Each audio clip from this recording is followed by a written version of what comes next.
Hi everyone, it's Meryl here at Tula Yoga Experience, and today I'm going to show you how to do a revolved triangle on a chair.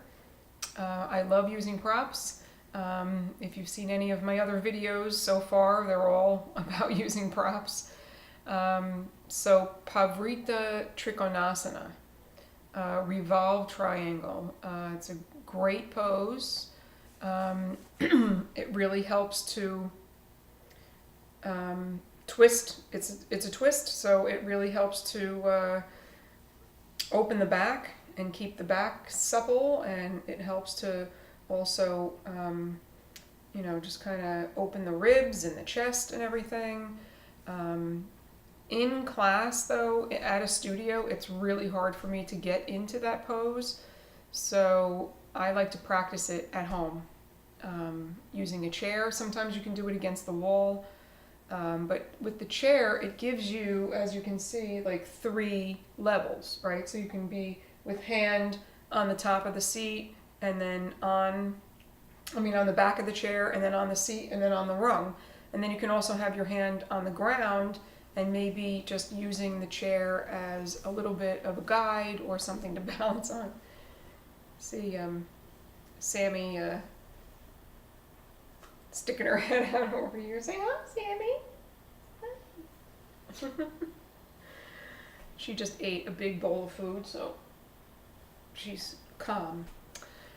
So I'm going to come over here and show you. So I'm bending down because I don't want to be out of the video. Make sure you have a sturdy chair, and make sure that it's on a sticky yoga mat. You don't want to be practicing on a chair that's just on the floor, so that you'll slide. And make sure that you warm up first. That's really important. You don't want to just, get up from sitting in a chair all day long and say, "Oh, I'm going to go home and do some twists." Do revolve triangle.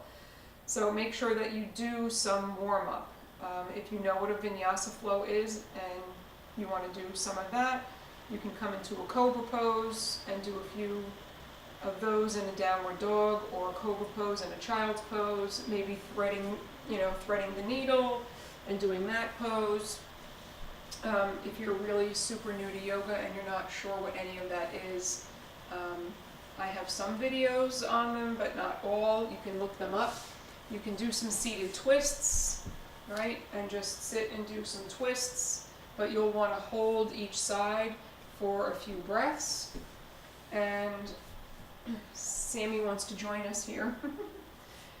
And then once you feel like your upper back is warmed up, you can come to doing your pose, right?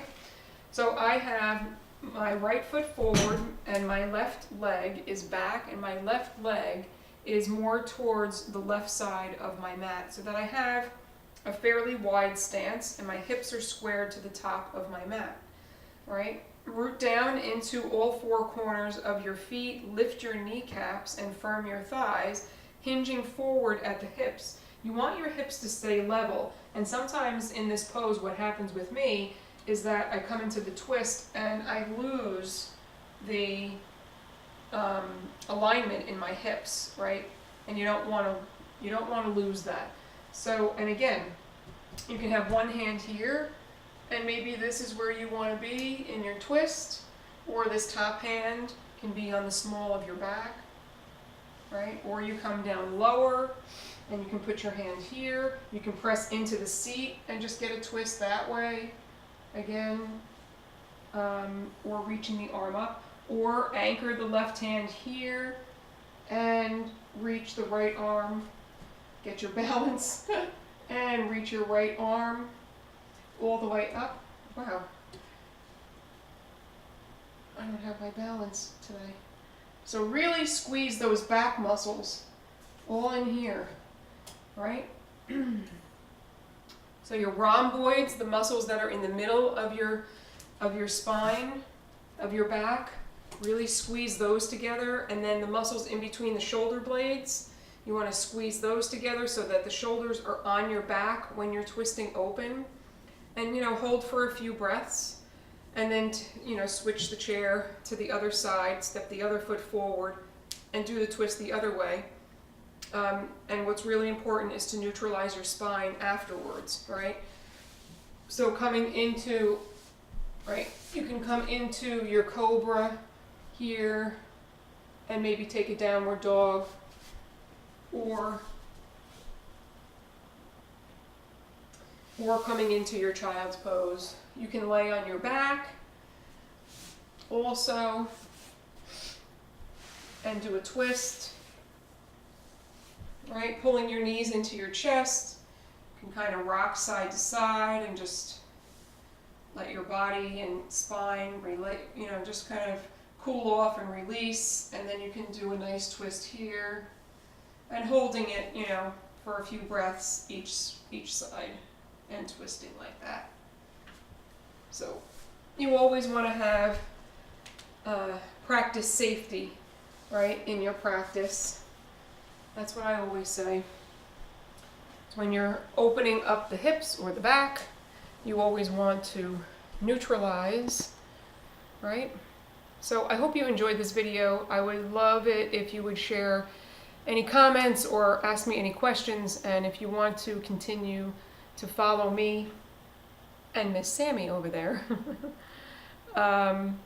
you can go to my website at tulayogaexperience.com. I'm on Facebook, Instagram, and I have other YouTube videos that you might see. All right? Have a great night. Namaste.